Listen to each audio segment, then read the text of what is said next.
Good evening from Washington, D.C., and thank you to those of you joining us from around the world for news from a Catholic perspective. I'm Lauren Ashburn. The Trump administration blasts a congressional budget report that predicts 14 million people will lose their health care coverage in the next year under the Republican plan to replace Obamacare.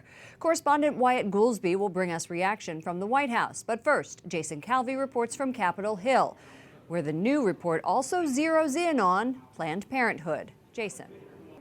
Lauren, the House Obamacare bill would strip Planned Parenthood's federal funds for 1 year.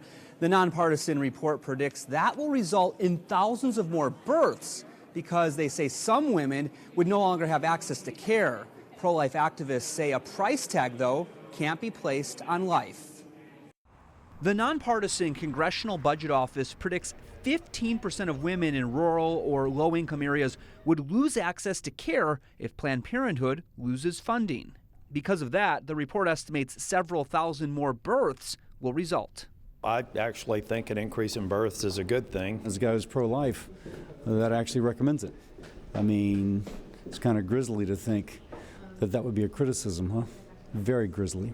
Democrats defend the group's funding. Teen pregnancies are at their lowest point ever, and that has, I believe, a lot to do with the fact that young women can now get counseling. They understand and can get family planning services. But Republicans say other organizations that don't provide abortions will pick up the slack.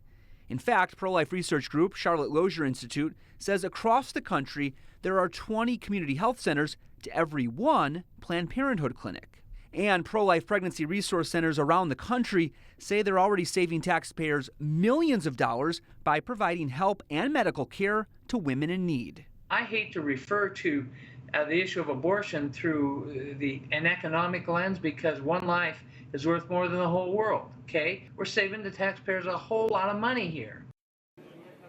The CBO says the several thousand extra births paid for by Medicaid would cost $21 million this year, but the defunding of Planned Parenthood will slash government spending by $178 million this year. Lauren? Jason, how much money does Planned Parenthood face losing?